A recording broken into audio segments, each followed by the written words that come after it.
नमस्कार स्टूडेंट्स, हम एक बार फिर से आते हैं हमारे आज के सेशन में, जिसमें हम डिस्कस करेंगे फिल इन द ब्लैंक्स को जो अभी तक एसएससी के प्रीवियस ईयर क्वेश्चन पेपर्स में आ चुके हैं और इन्हें हमने किरण पब्लिकेशन से लिया है। हम किरण पब्लिकेशन का 2023 एडिशन फॉलो कर रहे हैं जो इंग्लिश में लिखा हुआ है, मीडियम ऑफ इंस्ट्रक्शन इंग्लिश का है, 16,500 प्लस इस पर लिखा हुआ है। तो आप सीक्वेंस को मिला लें, अगर आपके पास ये एडिशन नहीं है तो आप इस एडिशन को ले लें, क्योंकि ज़्यादातर स्टूडेंट्स के पास हमने अपनी बेसिक रिसर्च में पाया है कि ज़्यादातर स्टूडेंट्स के पास यही एडिशन था, इसीलिए हमने इसको फॉलो किया। अगर फिर भी आपको सीक्वेंस नहीं मिल रही है तो आप जो है इस अपने किसी दोस्त वगैरह से लेके इस वाली का फोटो स्टेट करा लो। इसके अलावा हमने अपने टेलीग्राम चैनल को लिंक कर दिया है, यूट्यूब चैनल के पेज पर हमारे टेलीग्राम चैनल का लिंक मिल जाएगा, जहां पर हम जो भी डिस्कस करते हैं वीडियो में उसको पीडीएफ फॉर्म में डाल देते हैं, तो वहां से भी आप क्वेश्चंस को डाउनलोड कर सकते हैं। ठीक है, शुरू कर लेते हैं फिल इन द ब्लैंक्स। एक सेशन हम इस पे पहला एक वीडियो बना चुके हैं, ये हमारी दूसरी वीडियो रहेगी। सिंटैक्टिकली एनालाइज करते हुए जाएंगे, देखेंगे कि कौन सा अप्रोप्रिएट वर्ड है, कौन सा ऑप्शन है जो हमें यहाँ पर लगाना चाहिए उस ऑब्जेक्टिव मीनिंग को कन्वे करने के लिए, जिस ऑब्जेक्टिव मीनिंग को कन्वे करने के लिए सेंटेंस को लिखा गया है, एक स्ट्रक्चर को फॉलो किया गया है। ठीक है, शुरू कर लेते हैं। देखिए, पहला वर्ड आपके सामने है एक नाउन जो कि हाउसवाइफ है, ये हो गया आर्टिकल। अब आर्टिकल डिटर्मिनर होते हैं, डिटरमाइन करने के लिए लगाए जाते हैं। नाउन को डिटरमाइन कर दिया, किसी स्पेसिफिक हाउसवाइफ की बात कर रहे हैं हम। ठीक है, ये हो गई हमारी नाउन फ्रेज। अब ये जो नाउन फ्रेज है, मैं आपको कह चुका हूं कि या तो ये सब्जेक्ट होगी या ऑब्जेक्ट या फिर कॉम्प्लीमेंट, इसके अलावा ये कुछ हो ही नहीं सकती है। कॉम्प्लीमेंट होने का इसका स्कोप है नहीं। अगर आप मेरी पुरानी वीडियोस देख रहे हैं तो आपको पता होगा कॉम्प्लीमेंट जो है लिंकिंग वर्ब के बाद लिखे जाते हैं, लिंकिंग वर्ब इससे पहले कोई नहीं लिखी। ये तो सेंटेंस का पहला वर्ड है, पहली फ्रेज है, तो कॉम्प्लीमेंट ये है नहीं। ऑब्जेक्ट होने के लिए इसको ट्रांजिटिव वर्ब या प्रीपोजिशन का ऑब्जेक्ट होना पड़ता, और ट्रांजिटिव वर्ब इससे पहले लिखी रहती, उस ट्रांजिटिव वर्ब का ऑब्जेक्ट होता द हाउसवाइफ। ऐसी सिचुएशन भी नहीं है, कोई प्रीपोजिशन भी नहीं लिखी, प्रीपोजिशन का ऑब्जेक्ट इसको मान लिया जाए, निश्चित तौर पर ये सब्जेक्ट है। अब देखिए, ये बातें मैं बार बार आपको इसलिए बता रहा हूँ ताकि आपकी दिमाग में ये अप्रोच बैठ जाए कि हमें हर सेंटेंस पे ये करना है, हर वर्ड के साथ हमें ये करना है, हमें उसके फंक्शन को देखना है, हमें उसके फंक्शन को एनालाइज करना है। उस फंक्शन के आधार पर ही उसका पार्ट ऑफ स्पीच तय होगा, और उस वर्ड की जो स्ट्रक्चर होगी, जिस तरह से वो दूसरे शब्दों से जुड़ा होगा, वो अपने फंक्शन के आधार पर ही जुड़ा होगा। इतनी बात हो गई। तो ये ऑब्जेक्ट नहीं है, कॉम्प्लीमेंट नहीं है, ये सब्जेक्ट है। अब आगे देखिए, सब्जेक्ट आ गया तो फिर उसके बाद आता है उसका प्रेडिकेट। प्रेडिकेट मतलब वो इन्फॉर्मेशन जो सब्जेक्ट के बारे में दी जाती है या पूछी जाती है सेंटेंस में। सब्जेक्ट लिखा है आपका, प्रेडिकेट जो है मुख्यतः वर्ब से ही स्टार्ट होते हैं। तो अब वर्ब देख लेते हैं। स्मेल है, स्मेल्ट है, स्मेल्स है, स्मेलिंग है। एक ही वर्ब की अलग अलग फॉर्म को लिखा गया है। जो वर्ब की फॉर्म होती है वो स्पेसिफिक टेंस और स्पेसिफिक स्टेट को रिफर करने के लिए चेंज की जाती है। ठीक है, स्मेल, स्मेल्ट, स्मेल्स और स्मेलिंग। देखिए, जो स्मेल है ये भी प्रेजेंट के केस में होगी, ये भी प्रेजेंट के केस में होगी, ये प्रेजेंट पास्ट फ्यूचर तीनों के केस में हो सकती है। लेकिन स्मेलिंग तो तब आती है जब इससे पहले कोई बी की फॉर्म लगी होती है। देखिए, जब भी वर्ब की आईएनजी फॉर्म आती है वो बी की किसी फॉर्म के साथ आती है, चाहे वो इज के साथ आ जाए, एम के साथ आ जाए, आर के साथ आ जाए, वाज भर के साथ आए, या बीन के साथ आ सकती है, बी के साथ भी आ सकती है, शाल भी स्पेलिंग, विल भी स्पेलिंग हो सकता था। तो ये जो वर्ब की एनजी फॉर्म आती है हमेशा एक हेल्पिंग वर्ब के साथ आते हैं कंटिन्यूटी को एक्सप्रेस करने के लिए। ये सिचुएशन यहाँ है नहीं, तो ये ऑप्शन तो हटा दो। अब देखो, बात हुई इसकी, स्मेल और स्मेल्स में से भी स्मेल को तो ऐसे हटा, अभी तो सेंटेंस मैंने देखा भी नहीं है, ऐसी ऑप्शन एलिमिनेट कर दिए। स्मेल और स्मेल्स में से ये स्मेल तब आती जब यहाँ पर प्लूरल सब्जेक्ट होता, जो कि नहीं है, तो ये भी हटा दो। अब बात रही इसकी, अब देखो ये पास्ट इंडेफिनिट में है, ये प्रेजेंट इंडेफिनिट में है। इसका टेंस निर्धारित करने के लिए सेंटेंस को हमने थोड़ा आगे और पढ़ा, तो हमने देखा कि ये जो एंड कंजंक्शन है, जो कि कोऑर्डिनेट नेचर का कंजंक्शन है, जो कि सेम रैंक की सिमिलर स्ट्रक्चर को जोड़ता है। सेम रैंक से मतलब सिमिलर स्ट्रक्चर से मतलब वर्ब को वर्ब से जोड़ेगा, एडजेक्टिव को एडजेक्टिव से जोड़ेगा, नाउन को नाउन से जोड़ेगा, सब्जेक्ट को सब्जेक्ट से जोड़ेगा। इस काम में ये कोऑर्डिनेट कंजंक्शन आता है। तो किसको जोड़ा गया है, कैसे पता चलेगा? जो वर्ड इसके बाद लिखा गया है। अब ये कोऑर्डिनेट कंजंक्शन के बाद लिखा गया है वर्ब, और वर्ब की सेकंड फॉर्म लिखी गई है। इसका मतलब वर्ब को वर्ब से जोड़ा जा रहा है, और सेकंड फॉर्म को ही सेकंड फॉर्म से जोड़ा जा रहा होगा। ऐसा तो है नहीं कि ये सिचुएशन प्रेजेंट इंडेफिनिट में हो रही है पास्ट इंडेफिनिट में। अगर आप सेंटेंस को पूरा पढ़कर देखो, द हाउस वाइफ स्मेल्ट, यहाँ स्मेल्ट आएगा, ठीक है। The housewife smelt the cakes burning and ran to switch off. अभी पूरा सेंटेंस इंटरप्रेट करूंगा मैं, पहले जरा टेंस निर्धारित कर दूंगा आपका। The housewife smelt the cakes burning and ran to switch off the oven. तो आपको पता चलेगा कि अगर हम इसको प्रेजेंट इंडेफिनिट में बना दें और इसको रख दे इसको पास्ट इंडेफिनिट में, तो फिक्स है। तो पास्ट इंडेफिनिट वाला एक्शन तो पास्ट का होगा, वो पहले का होगा, ये पास्ट का पहले का हो गया, और ये वो पॉइंट होगा प्रेजेंट का पॉइंट जिसे हम रिपोर्ट टाइम कहते हैं। अब ऐसा तो हुआ नहीं है कि रेन यहां पर हुआ और स्मेल यहां पर हुआ, ये तो क्रोनोलॉजी चेंज कर दी हमने। उस सीक्वेंस को ध्यान, उस ऑब्जेक्टिव सीक्वेंस पर हम ध्यान दें। ऑब्जेक्टिव मीनिंग को अगर समझ रहे हैं आप, सेंटेंस को पढ़कर अगर उसका मीनिंग समझ में आ रहा है, तो आपको पता चलेगा कि जैसे ये वाला एक्शन हुआ वैसे ये वाला एक्शन हुआ, दोनों लगभग एक ही टाइम पर हुए। तो जब एक ही टाइम पर हुए और इसको पास्ट इंडेफिनिट में ले जा रहा है, पास्ट के किसी पॉइंट पर ले जा रहा है, तो इसको भी पास्ट इंडेफिनिट में पास्ट के किसी पॉइंट पर ही लिया जाना चाहिए। अब ग्रामरियन इतनी बात तो समझाते नहीं है, ना किसी के पास टाइम होता है, और हो सकता है उन्हें खुद भी ना पता हो। इतनी बात डिटेल में समझाने की बजाय ग्रामरियन सीधे कह देते हैं रूल नंबर 45 लिखो, अगर एंड कंजंक्शन है या कोई कंजंक्शन यहाँ पर लगा हुआ है और वर्ब को वर्ब से जोड़ा जा रहा है, तो दोनों वर्ब को एक टेंस में बनाया करो। यही रीजन है, हम उस ऑब्जेक्टिव मीनिंग पर ध्यान दें तो हमें पता चलेगा कि यहाँ पर स्मेल्ट ही आना चाहिए। ठीक है, ये स्मेल्ट हो गया। ये जो है एक्शन नेचर की वर्ब है। एक्चुअली में जो स्मेल वर्ब है ये लिंकिंग नेचर की भी हो जाती है। अब देखो, अगर मैं एक सेंटेंस लिखूं, द केक स्मेल्स गुड, ठीक है, या कुछ और भी मान लो, स्वीट, प्लीजेंट, कुछ भी मान लो, कोई फर्क नहीं पड़ रहा, समझने के लिए लिख दिया मैंने sentence, the cake smells good. फिर मैंने लिखा सी, हाउस वाइफ के लिए लिख रहा हूं, सी स्मेल्स द केक। आपको कौन से सेंटेंस में लग रहा है कि स्मेल एक्शन वर्ब की तरह यूज हुई है और कौन से सेंटेंस में लग रहा है कि स्मेल लिंकिंग वर्ब की तरह यूज हुई है? अगर आप ध्यान से देखेंगे तो यहां पर दूसरे सेंटेंस में सी ने एक एक्शन को परफॉर्म किया है। सी गई होगी, उसने केक उठाया होगा, अपनी सेंसेस के पास लाई होगी, अपनी नाक के पास लाई होगी, स्मेल क्या होगा? ये एक फिजिकल और मेंटल एक्शन हो गया, दोनों का कॉम्बिनेशन हो गया। तो कहने की बात यह है कि सी ने दूसरे सेंटेंस में एक एक्शन को परफॉर्म किया है, लेकिन पहले सेंटेंस में द केक स्मेल्स गुड, इसमें किसी भी एक्शन को यूज नहीं किया जा रहा। इस यहाँ केक ने कोई एक्शन तो परफॉर्म किया नहीं है।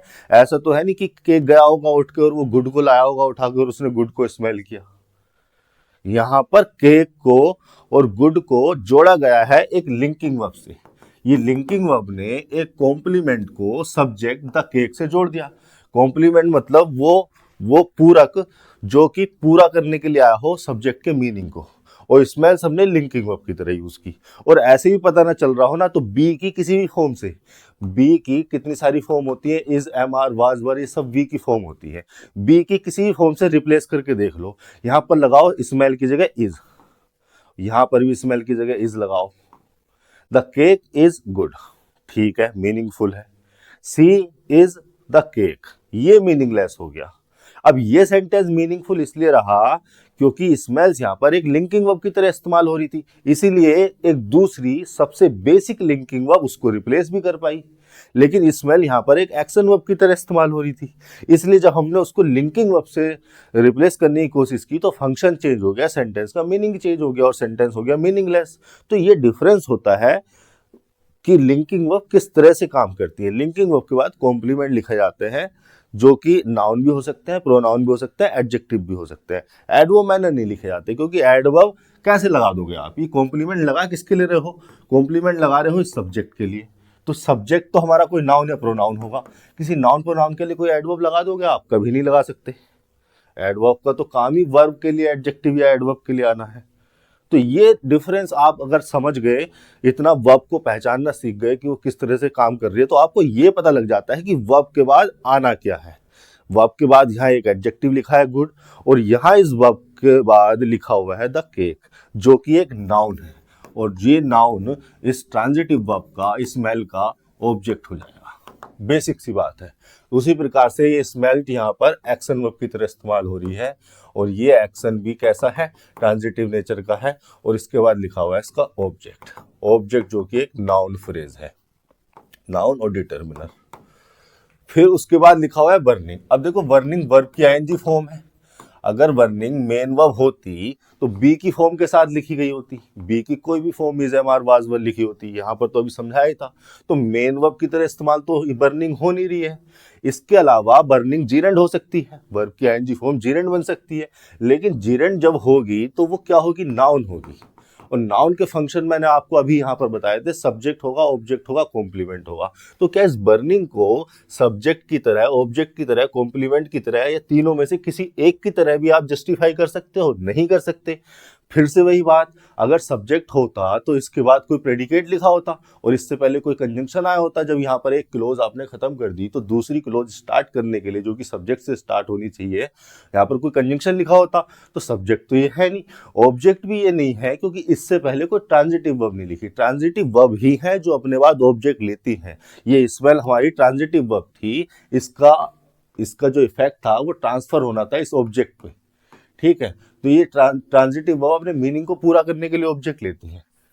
कोई ट्रांजिटिव वर्ब यहाँ लगी नहीं है, कोई प्रीपोजिशन भी नहीं लिखी। प्रीपोजिशन सेंटेंस में लगाई जाती है जोड़ने के लिए, किसी भी नाउन प्रोनाउन को सेंटेंस में जोड़ने के लिए हम प्रीपोजिशन लगाते हैं। कोई प्रीपोजिशन यहाँ नहीं लग रही, कोई लिंकिंग वर्ब भी इससे पहले नहीं है जो कॉम्प्लीमेंट इसको मान लो, तो ये तो जिरेंड है ही नहीं। अब ये होता है सिर्फ प्रेजेंट पार्टिसिपल, और प्रेजेंट पार्टिसिपल वर्ब की आईएनजी फॉर्म ही होती है, वो एडजेक्टिव के फंक्शन में होती है। वर्ब की आईएनजी फॉर्म जब नाउन के फंक्शन में हो, सब्जेक्ट ऑब्जेक्ट कॉम्प्लीमेंट का काम करे, तो उसे कहते हैं जीरेंड। वही वर्ब की आईएनजी फॉर्म अगर कहीं पर एडजेक्टिव की तरह काम करे तो वो कही जाएगी प्रेजेंट पार्टिसिपल। अब ये एडजेक्टिव तो निश्चित तौर पर ही किसी नाउन प्रोनाउन के लिए आया होगा, और ये लगा वो नाउन जिसके बारे में बर्निंग आया है। बर्निंग आया है केक को मॉडिफाई करने के लिए। इतनी बात हो गई बेसिक सी। अब देखो आगे फिर वो कंजंक्शन लगा है, फिर दूसरी वर्ब को जोड़ा गया, to switch off, to plus V1 ये इन्फिनिटिव है।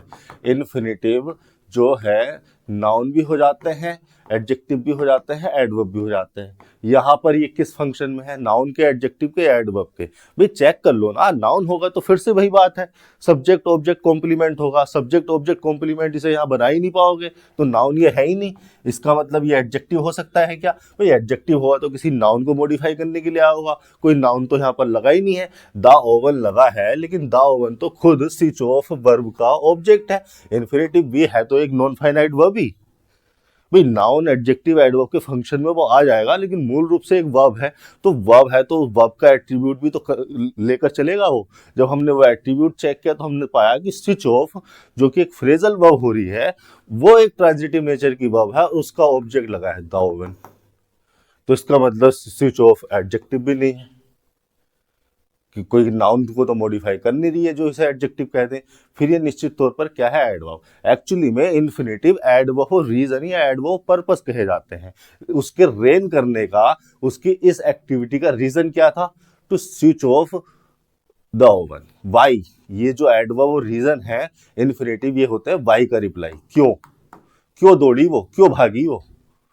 To switch off the oven. तो ये है इस इन्फिनिटिव की कहानी, ये द ओवन उसका ऑब्जेक्ट हो गया। ये आपका पूरा सेंटेंस हो गया। इतनी सी बात है, अगर आपने 100-200 सेंटेंस के साथ ये अप्रोच लगा दी, आप इंग्लिश में ग्रेट हो जाएंगे। हर स्टूडेंट को ये करना ही है, इसी तरह से प्रैक्टिस करनी है। मेरे पास कमेंट आए थे एक दो स्टूडेंट के कि सर समझ में तो सब चीज़ आ रही है, लेकिन कहीं कहीं कन्फ्यूजन हो जा रहा है। बच्चा, आपको कन्फ्यूजन इसलिए हो जा रहा है क्योंकि आपके कॉन्सेप्ट पहले से उतने मजबूत नहीं है, कमजोर है। लेकिन आप इन वीडियोस को लगातार देखेंगे, एक डेढ़ महीने 2 महीने आप इस अप्रोच को फॉलो करेंगे, तो आपको समझ में आ जाएगा कि मैं क्या कह रहा हूँ, किन चीज़ों को मैं दिमाग में आपके डालने की कोशिश कर रहा हूँ। समझ को बढ़ाइए, आपके काम समझ आएगी। जो आपकी वैल्यू बढ़ेगी, जो आपकी वैल्यू इंक्रीज होगी मानसिक रूप से, वो समझ की वजह से ही होगी। रटने रटाने की वजह से आपकी वैल्यू नहीं बढ़ेगी। रटने का काम तो अब कंप्यूटर पे चला गया। कंप्यूटर की इतनी मेमोरी बढ़ा दी गई है कि कोई भी इंफॉर्मेशन, कोई भी डाटा डाल दो, आर्टिफिशियल इंटेलिजेंस और आ गया ऊपर से। तो ये चीजें छोड़ दो। इंसान होने की सबसे पहली शर्त कह लो, या सबसे बड़ी जो नेचर है, जो प्रॉपर्टी है, वो ये है कि वो अपने दिमाग का, अपनी बुद्धि का बहुत अधिक इस्तेमाल कर सकता है।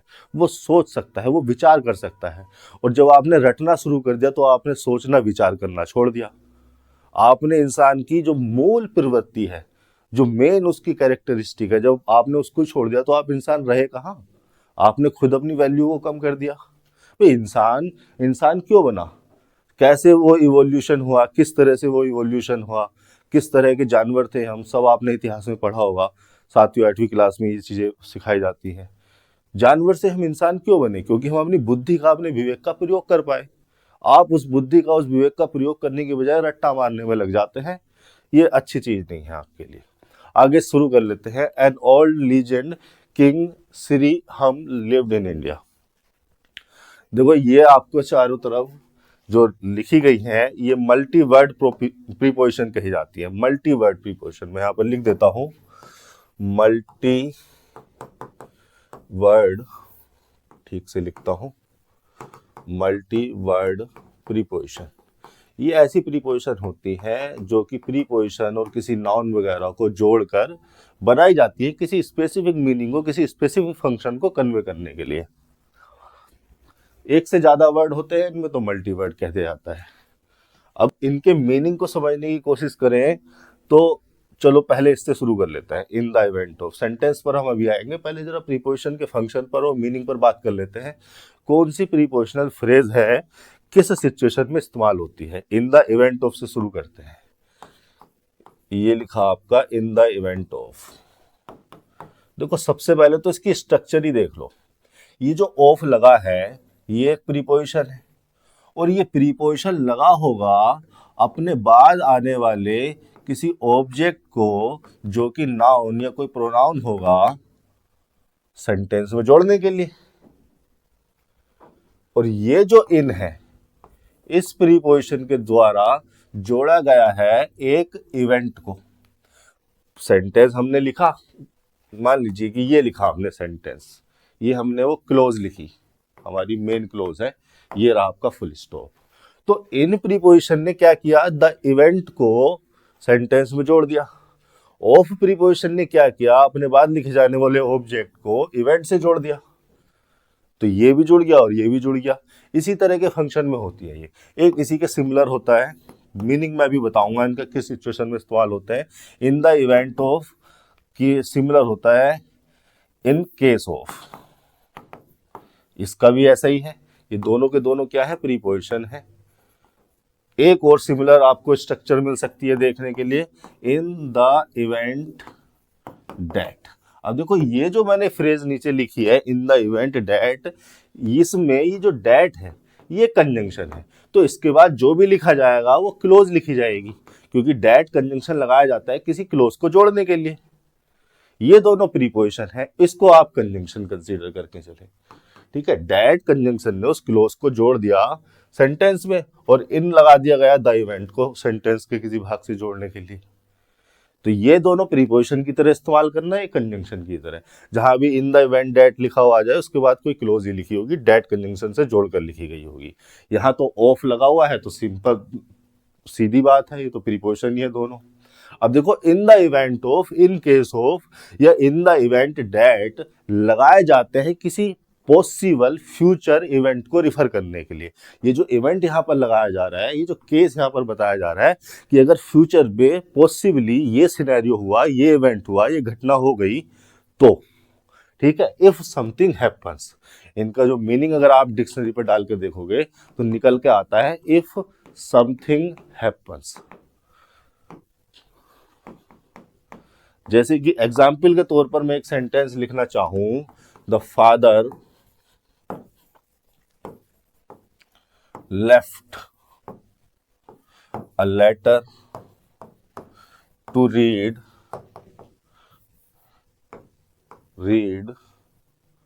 in the event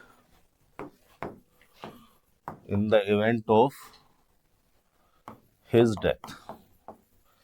ठीक है, इफ समथिंग हैपन्स, अगर ये हो गई, अगर उनकी डेथ हो गई, तो वो एक लेटर छोड़ गए हैं अपने बेटे के लिए, बेटी के लिए पढ़ने के लिए, ये कहा जा रहा है। तो ये जो इस पॉसिबल इवेंट को जो रिफर किया जा रहा है, इस पॉसिबल इवेंट को जोड़ने के लिए हमने क्या लगाया, इन the event of, in case of भी लगा सकते थे। ठीक है, इस मीनिंग को, इस फंक्शन को कन्वे करने के लिए इन द इवेंट ऑफ लगाया जाता है। दूसरा प्रीपोजिशन क्या था हमारा, ड्यू टू। ड्यू टू पर बात कर लेते हैं। एक होता है ड्यू टू और एक इसका ही मौसेरा भाई होता है ओइंग टू। दोनों का इनका मीनिंग होता है बिकॉज ऑफ। बिकॉज ऑफ खुद अपने आप में एक प्रीपोजिशनल फ्रेज है, ऑफ प्रीपोजिशन हो गया, वो उसके बाद कोई ऑब्जेक्ट लिखा जाएगा, मल्टीवर्ड प्रीपोजिशन है। ड्यू टू, ओइंग टू भी, ये भी अपने आप में प्रीपोजिशन है। ठीक है, बिकॉज ऑफ के मीनिंग को कन्वे करते हैं दोनों प्रीपोजिशन। और बिकॉज आपको पता है किस लिए लगाया जाता है, रीजन को रिफर करने के लिए, कि कोई चीज हो गई तो क्यों हुई, उसका रीजन को, उसके रीजन को रिफर करने के लिए हम बिकॉज को लगाते हैं। ठीक है, तो रीजन भी जो एक्चुअल रीजन हो, जो एग्जैक्ट रीजन हो, प्रॉपर रीजन। ठीक है, एग्जैक्ट मतलब सही रीजन हो। तो अगर किसी रीजन को रिफर करना रहेगा तो हम ड्यू टू, गोइंग टू को यूज कर सकते हैं। मतलब ड्यू टू के बाद जो भी हमने ऑब्जेक्ट लिखा है, कोई भी नाउन फ्रेज होगी, कोई भी नाउन होगा, तो वो रीजन होना चाहिए, वो रीजन होना चाहिए किसी दूसरी चीज के होने का। उस रीजन को रिफर करने के लिए हम ड्यू टू, गोइंग टू लगाते हैं। बाकी एक और प्रीपोजिशन हमारी ले लेते हैं, अकॉर्डिंग टू। अकॉर्डिंग टू, अब देखो अकॉर्डिंग बना किससे है, अकॉर्ड से बना है। अकॉर्डिंग बना है अकॉर्ड से, तो यहीं से इसका मीनिंग निकल के आएगा। प्रीपोजिशन ही है ये भी, टू प्रीपोजिशन लगा है, इसके बाद कोई ऑब्जेक्ट लिखा रहेगा। ऑब्जेक्ट कोई भी नाउन या प्रोनाउन हो सकता है। ठीक है, क्या क्या होना चाहिए अकॉर्ड का meaning, in a way that agrees with something. कोई चीज अगर किसी दूसरी चीज के साथ एग्रीमेंट में है तो हम बोल देंगे according to that thing. Agreement का मतलब अकॉर्ड से होता है। अकॉर्ड का मतलब होता है एग्री, किसी चीज के साथ या किसी फैक्ट के साथ, किसी इंफॉर्मेशन के साथ एग्रीमेंट में होना। या इसको मैं ऐसे भी लिख सकता हूं, इन अकॉर्डेंस विद। ठीक है, ये भी आपको देखने को मिल सकता है। इन अकॉर्डेंस विद और अकॉर्डिंग टू का एक ही मीनिंग है, एक ही फंक्शन है, बस हमने थोड़ी सी स्ट्रक्चर को चेंज किया, मीनिंग लगभग वही है, दोनों ही फॉर्मल है। यह मैं ऐसे भी लिख सकता हूं, एज समथिंग स्टेटेड। ठीक है, स्टेटेड का मतलब कहना, स्टेट से बना, स्टेट का मतलब है टू से, स्टेटमेंट इसी से बना है, जिसका हिंदी में मीनिंग आ जाता है कथन। ठीक है, तो as something stated by something, ये समवन, किसी चीज के द्वारा है, किसी इंफॉर्मेशन के द्वारा कुछ कहा गया है, कुछ किसी पर्सन ने कुछ कहा, तो मैं क्या कहूंगा, अकॉर्डिंग टू हिम, उसके हिसाब से या उसके अनुसार। ये हिंदी में ट्रांसलेशन करना जरूरी नहीं है, बस आप इस मीनिंग को समझो। एग्जाम्पल के तौर पर अगर मैं लिखना चाहूं तो मैं लिख सकता हूं, according to the law the ministry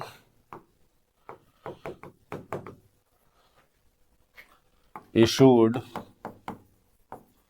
new guidelines. ठीक है, तो मैं यहां पर क्या रिफर कर रहा हूं कि जो लॉ है उसके एग्रीमेंट में होते हुए मिनिस्ट्री ने न्यू गाइडलाइन इशू की। बड़ा सिंपल सा मीनिंग निकल के आता है। मैं ऐसे भी लिख सकता था, according to the lawyer. Lawyer क्या है, कोई पर्सन ही होगा। She didn't violate any law. ठीक है, according to the lawyer, court में खड़े होकर लॉयर ने ये कहा, she didn't violate any law. तो किसी न्यूज़पेपर वाले ने लिखा, according to the lawyer she did not violate any law, मतलब समथिंग स्टेटेड बाय समवन। फिर एक और प्रीपोजिशन हमारा था in reference to. Simple simple से प्रीपोजिशन है। इन रेफरेंस टू में क्या आ रहा है, रेफरेंस आ रहा है, तो ये किसी कोई रेफरेंस देने के लिए इस्तेमाल होता है। ठीक है, इन रेफरेंस टू लगाया जाता है किसी स्पेसिफिक पर्सन या थिंग को रिफर करने के लिए या रिलेट करने के लिए। हम रिलेट करना चाह रहे हैं, कोई इंफॉर्मेशन कहीं पर लिखी है, हमें उसका रेफरेंस देना है कि हमने कहाँ से ली, कहाँ को रिफर कर रहे हैं, किससे रिलेशन बता रहे हैं इसका। इस फंक्शन के लिए रेफरेंस टू लगाया जाता है। अब वापस अगर हम सेंटेंस पे आए और इन सारे मीनिंग को लगा कर देखें तो आपको पता चलेगा कि ये जो लीजेंड है इसका मतलब है एक स्टोरी। लीजेंड का मतलब होता है ओल्ड स्टोरी या stories from ancient time. Ancient time की कोई स्टोरी है, तो हम यहाँ पर किस मीनिंग को रिफर करना चाह रहे हैं, as stated by, as something stated, कि कुछ कहा गया है इस लीजेंड के हिसाब से, इस कहानी के हिसाब से। ठीक है, तो यहाँ पर सही मीनिंग होना चाहिए आपका according to. In the event हम तब यूज करते जब कोई इवेंट होता, लीजेंड कोई इवेंट तो है नहीं। ड्यू टू हम कोई रीजन भी नहीं बता रहे। रेफरेंस हम कोई ऐसा बहुत बड़ा रेफरेंस भी नहीं है हमारे पास। According to something stated, king श्रीहरम। ठीक है, ये हो गया प्रीपोजिशन आपका। प्रीपोजिशन के बाद लग गया उसका ऑब्जेक्ट, श्रीहरम नाउन हो गया और किंग लग गया उसके लिए एक एडजेक्टिव। ये दोनों को जो है कंपाउंड नाउन कंसीडर कर लिया जाना चाहिए। किंग को एक टाइटल की तरह यूज कर लिया गया है कंपाउंड नाउन। कंपाउंड नाउन में और एडजेक्टिव, ये इसको कंपाउंड नाउन मानोगे तो क्या कहोगे, ये भी नाउन है, ये भी नाउन है। जैसे मैं कहूं अभिषेक चौहान, तो अभिषेक चौहान के लिए एडजेक्टिव नहीं है, दोनों मिलकर एक नाउन, एक सिंगल यूनिट को बना रहे हैं। ताजमहल, तो ताज एक अलग वर्ड है, महल एक अलग वर्ड है, दोनों को ही नाउन कंसीडर किया जाएगा। ऐसी सिचुएशन में कंपाउंड नाउन कहा जाता है। लिव्ड मेन वर्ब हो गई, एक्शन नेचर की वर्ब है, इंट्रांजिटिव वर्ब है। इंट्रांजिटिव वर्ब अपने बाद ऑब्जेक्ट लेगी नहीं, प्रीपोजिशन और प्रीपोजिशन के बाद ऑब्जेक्ट, ये लग गई प्रीपोजिशनल फ्रेज जो कि एडवर्ब प्लेस हो रही है। ये हो गया आपका 7वां क्वेश्चन। 8वें पर चल लेते हैं। Nothing is impossible in him, about him, for him, on him. देखिए, इन हम लगाते हैं किसी कन्फाइनमेंट को रिफर करने के लिए, किसी क्लोज्ड बाउंड्री को रिफर करने के लिए। कोई क्लोज्ड बाउंड्री में कोई चीज हुई है, ठीक है। जैसे अभी पिछले सेंटेंस में, पिछले एग्जाम्पल में अगर आप देखने की कोशिश करें तो क्या लिखा हुआ है, लिव्ड इन इंडिया। तो इंडिया की तो बाउंड्री सीमित है। भारत का नक्शा उठाकर देखोगे तो नक्शा आपको पता है, तो उसकी क्या है, बाउंड्री एक सीमित बाउंड्री है। यार ये तो मेरे भारत का नक्शा नहीं है, बचपन में मार साहब ने बड़ा मार मार के बनवाया था, अब तो हाथ से बनेगा ही नहीं, तब बन जाता था। ठीक है, भारत का नक्शा यहाँ इमेजिन कर लो, ये है, और इसकी जो है सीमित बाउंड्री है, क्लोज्ड बाउंड्री है। ये सारी तरफ से जो बाउंड्री है क्लोज्ड बाउंड्री है। क्लोज्ड बाउंड्री का मतलब लिमिट हो। क्लोज का मतलब केवल ये नहीं है कि दीवारें खड़ी कर दी और छत डाल दी वो क्लोज हो गया। लिमिट हो, लिमिटेड बाउंड्री, उसको रिफर करने के लिए हम इन प्रीपोजिशन को लगाते हैं। इन दिल्ली लिखते तब भी उसकी दिल्ली की एक रीजन है, एक स्पेसिफिक रीजन है, उसी को दिल्ली कहा जाता है। उसके आसपास गाजियाबाद और नोएडा वगैरह आ जाते हैं। ठीक है, तो ये रिफर करने के लिए हम इन प्रीपोजिशन को लगाते हैं। और भी कई फंक्शन है, लेकिन मुख्यतः देखिए प्रीपोजिशन के बारे में मैं आपको बता देता हूँ।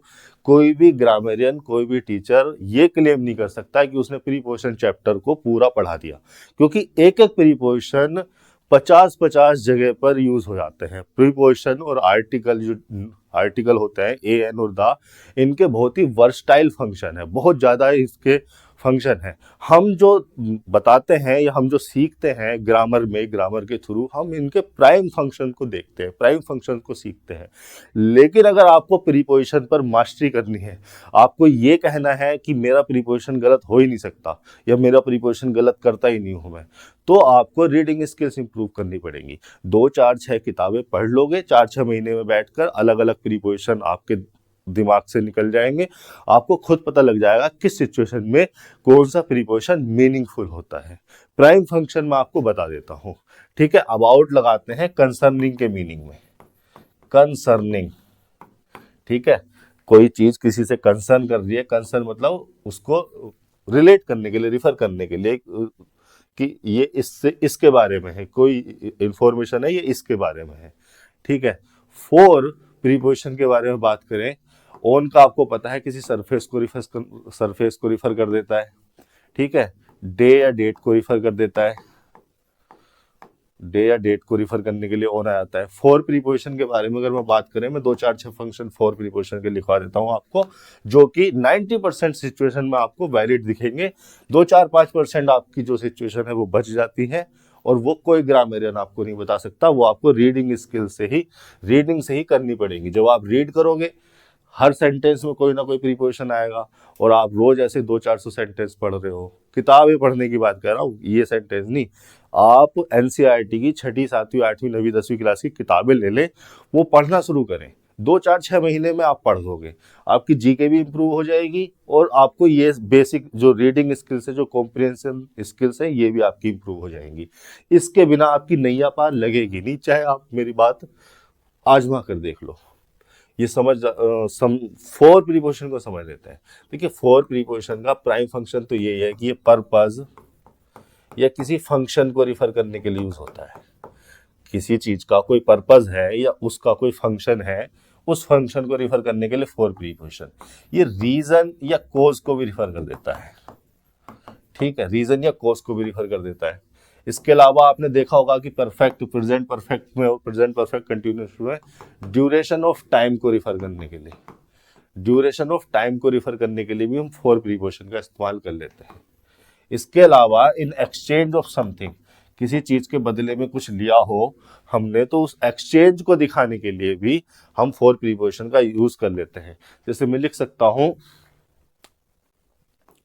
The cake is for $10। तो यहां पर केक की वैल्यू क्या है, $10 है, मतलब केक आपको चाहिए तो आप उसके एक्सचेंज में $10 दो। तो उस एक्सचेंज मनी को रिफर करने के लिए फोर प्रीपोजिशन यूज कर लिया। इसके अलावा ये यूज हो सकता है, use to express that someone can do or someone should do something. मैं यहां पर लिख देता हूं, यूज्ड टू एक्सप्रेस, कोई व्यक्ति किसी चीज को कर सकता है, उसकी एबिलिटी है या उसको ये करना चाहिए, उसके बस में ये चीज है करना, तो उसको रिफर करने के लिए भी हम फोर प्रीपोजिशन का इस्तेमाल कर लेते हैं। Used to express that someone can or should do something. Someone can or should do something. किसी की कैन से हम क्या बताते हैं, एबिलिटी बताते हैं, शुड से हम सजेशन देते हैं। तो इसी तरह का मीनिंग निकल के आ रहा है आपके इस वाले सेंटेंस में। Nothing is impossible for him. यहाँ पर क्या है, हम फोर की एबिलिटी पर फोकस कर रहे हैं। तो ये हो गया प्रीपोजिशन, और ये प्रीपोजिशन का हो गया ऑब्जेक्ट। फोर प्रीपोजिशन यहाँ पर सही हो जाना था, बाकी सब मीनिंगलेस है। 9वें क्वेश्चन पर चल लेते हैं। क्या लिखा हुआ है, द आर्टिकल लगा हुआ है। अब देखिए, आर्टिकल अगर आपके सामने लगा हुआ है तो निश्चित तौर पर यहाँ कोई नाउन आएगा। नाउन देख लो, चारों नाउन लिखे हैं। अब सेंटेंस को पढ़ना पड़ेगा कौन से नाउन को लगाना है, क्योंकि जो भी आपका नाउन होगा वो आपका सब्जेक्ट होगा। और ये जो इंफॉर्मेशन लिखी गई है ये क्या है, प्रेडिकेट है। सब्जेक्ट का मतलब क्या होता है, सब्जेक्ट का मतलब वो जिसके बारे में बात की जा रही हो, जिसके बारे में कोई इंफॉर्मेशन दी जा रही हो या पूछी जा रही हो। प्रेडिकेट वो इंफॉर्मेशन जो सब्जेक्ट के बारे में दी जा रही हो या पूछी जा रही हो। तो ये सब्जेक्ट है और ये प्रेडिकेट है। तो प्रेडिकेट पढ़ के हमें ये पता चलेगा कि क्या इंफॉर्मेशन दी गई है सब्जेक्ट के बारे में, तो उससे हम ये अंदाजा भी लगा लेंगे कि सब्जेक्ट हमारा क्या होना चाहिए। जो इंफॉर्मेशन दी गई है उस इंफॉर्मेशन से ये तो समझ में आ ही आएगा कि ये इंफॉर्मेशन इस सब्जेक्ट के बारे में वैलिड होनी चाहिए, इस सब्जेक्ट से रिलेट कर रही है। क्या लिखा हुआ है, they were arrested for illegally hunting for the bears. देखिए, इलीगल हंटिंग को करने वाले पर्सन को कहते हैं पोचर्स। पोचर का मतलब समवन हु इलीगली हंट और फिश ऑन अनदर प्रॉपर्टीज। अगर मेरा तालाब है, मैं उसमें फिश कर रहा हूँ, तो वो इलीगल फिशिंग नहीं है, तो वो मैं पोचर नहीं हुआ। लेकिन मैं किसी और के तालाब में जाके, कहीं किसी और की जगह पर जाके कुछ हंट कर रहा हूँ, कुछ फिश कर रहा हूँ।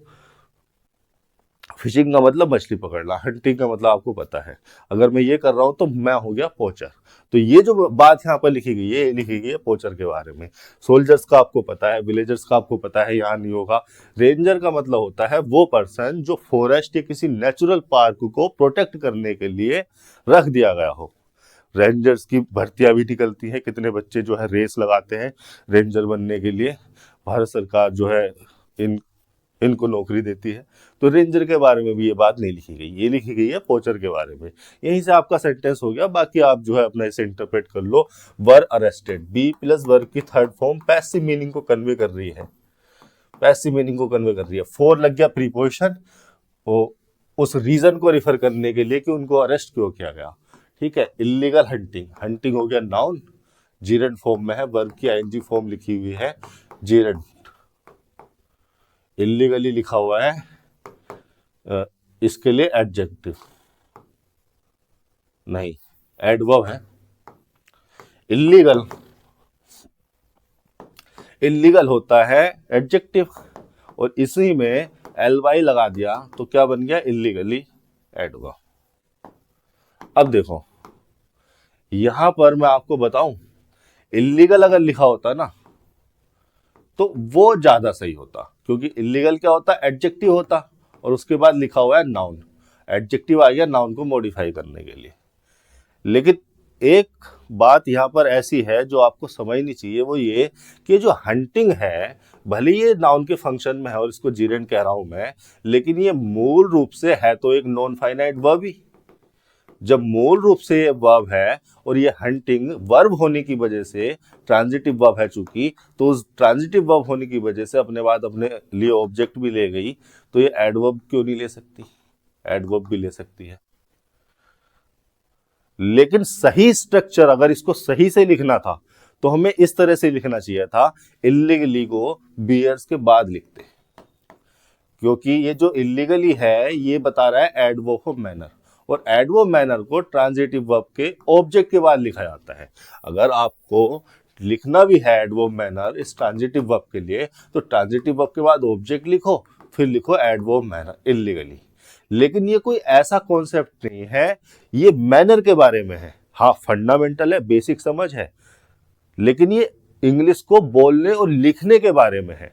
अगर इसको हम वॉयलेट कर भी देते हैं तो ये बहुत बड़ी एरर नहीं है, बहुत बड़ी गलती नहीं है, लेकिन हाँ इंप्रूवमेंट की गुंजाइश यहाँ रहती है। जो एडवर्ब्स होते हैं सेंटेंस में, वो किसी वर्ड को, किसी वर्ब को, किसी एडजेक्टिव को, किसी एडवर्ब को डेकोरेट करने के लिए लिखे जाते हैं। डेकोरेशन से मतलब मॉडिफाई करने के लिए लिखे जाते हैं, और उनका एक स्पेसिफिक स्थान होता है, उनको वहां पर लिखा जाना सुशोभित होता है, अच्छा लगता है बोलने और सुनने में, और ज्यादातर ग्रामेरियन इसको फॉलो करते हैं। लेकिन अगर कोई ग्रामेरियन इसको वॉयलेट भी कर देता है तो ये बहुत बड़ी एरर नहीं है। अगर सेंटेंस में कोई और एरर हो तो पहले उस एरर को प्रीफर करना, उस एरर को प्रीफरेंस देना। ठीक है, इस बात का ध्यान रखना। लीगली को यहां लिखा जाता एडवर्ब मैनर की तरह द बियर्स के बाद, तो ये ज्यादा अच्छी स्ट्रक्चर होती। लेकिन चूंकि एडवर्ब है और इस ये वर्ब ट्रांजिटिव वर्ब लगी हुई है, तो एडवर्ब वर्ब के लिए आ सकते हैं। तो बस मैं इसको कह दूंगा ओके, चलो ठीक है, आपने उस मैनर को ठीक से फॉलो नहीं किया, बट चलो इतनी बड़ी गलती नहीं है, माफ किया। ये वाली बात हो गई यहाँ पर। ठीक है, इस तरह से मैं आपके अंदर वो सेंस डेवलप कर रहा हूं इंग्लिश को लेकर। ये हो गया नवा सेंटेंस। आगे चल लेते हैं। My relations him are not friendly, between आ जाना चाहिए विद टू फॉर। देखिए बिटवीन अगर आता है यहाँ पर, बिटवीन प्रीपोजिशन आता है, तो निश्चित तौर पर ही इसके बाद जो ऑब्जेक्ट लिखे होते वो दो होते, क्योंकि दो को रिफर करने के लिए बिटवीन लगाया जाता है, बिटवीन यू एंड हिम। ठीक है, तो यहां पर बिटवीन अगर होता है तो इसके बाद जो ऑब्जेक्ट होते वो दो होते, यानी कि प्लूरल होता। यहां पर तो हिम लगा हुआ है, सिंगुलर है, तो बिटवीन तो हटा दो। टू यहां पर मीनिंगफुल नहीं हो रहा। टू डेस्टिनेशन को या लास्ट पॉइंट को रिफर करने के लिए लगाया जाता है, हिम कोई डेस्टिनेशन या लास्ट पॉइंट नहीं है। फोर प्रीपोजिशन के फंक्शन मैंने आपको बताए थे, किसी भी फंक्शन में फोर प्रीपोजिशन यहाँ पर सही वैलिड नहीं होता, यहाँ पर लगाया जाना चाहिए विद, क्योंकि विद का मीनिंग है अकम्पनिंग। अकम्पनिंग, अकम्पनी एक वर्ब होती है, उसका मतलब होता है to be in the company of someone या समथिंग, ठीक है। अकम्पनी यहां पर लिख देता हूं मैं RCOMPANY। अकम्पनी का मतलब है to be in the company of someone or something, किसी की कंपनी में होना, किसी के साथ होना, ठीक है। और इसी वजह से विद जो है हैविंग के मीनिंग को भी कन्वे कर लेता है, दोनों सिमिलर से मीनिंग बता रहा हूं। तो यहां पर आ जाना चाहिए था माई रिलेशंस विद हिम, है माई रिलेशंस हैविंग हिम या अकम्पनिंग हिम, उसके साथ। आर हो गया यहाँ पर लिंकिंग वर्ब, और लिंकिंग वर्ब यहाँ पर मेन वर्ब की तरह काम कर रही है। और इसके बाद आना चाहिए कॉम्प्लीमेंट, फ्रेंडली, एक एडजेक्टिव लिखा हुआ है। फ्रेंड क्या है, फ्रेंड जो वर्ड है वो एक नाउन है, तो उस नाउन में ly लगाओगे तो क्या बनेगा, एडजेक्टिव बनेगा। नोट लगा दिया एडवर्ब निगेशन, एडवर्ब निगेशन। तो 10वें का हो गया दूसरा। इसी तरह की अप्रोच आपको रखनी है, थोड़ी सी प्रैक्टिस करते रहिए, 200-400 सेंटेंस इस तरह से कर लेंगे, आपको सारी कहानी समझ में आने लगेगी। सबसे बड़ी बात है कि आपका दिमाग काम करने लगेगा। जब आपका दिमाग काम करने लगता है तो आपको ये चीजें इंटरेस्टिंग लगने लगती हैं, फिर ये आपके लिए बोरिंग नहीं रह जाती। आप सोचो, मैं आपको एक पजल दे दूं, मैं आपको वो कोई सुडोकू दे दूं, या वो रंग बिरंगा क्यूब आता है जिसमें 6 कलर होते हैं अलग अलग फेसेस पे, मैं वो दे दूं आपको, और आप उसमें दिमाग लगाओ, आप खो जाते हो। जब किसी पजल को सोल्व करते हो, उस सुडोकू को सोल्व करते हो, उसके कलर कॉम्बिनेशन मिला, सुडोकू कह रहा हूँ, उस क्यूब को सोल्व करते हो, उस क्यूब के कलर कॉम्बिनेशन मिलाते हो, आप खो जाते हो उसमें। क्यों? क्योंकि आपका दिमाग इन्वॉल्व हो रहा है। जिन चीजों में आपका दिमाग इन्वॉल्व होने लगता है वो चीजें आपको इंटरेस्टिंग लगने लगती हैं। तो अपनी क्यूरियोसिटी को बढ़ाओ, अपनी लर्निंग को इम्प्रूव करो। आज के लिए इतना ही। अगर आपको कहीं भी किसी भी सेंटेंस में कोई भी दिक्कत है तो कमेंट सेक्शन में लिख सकते हैं, मुझे बहुत खुशी होगी आपको बताने में, समझाने में। धन्यवाद।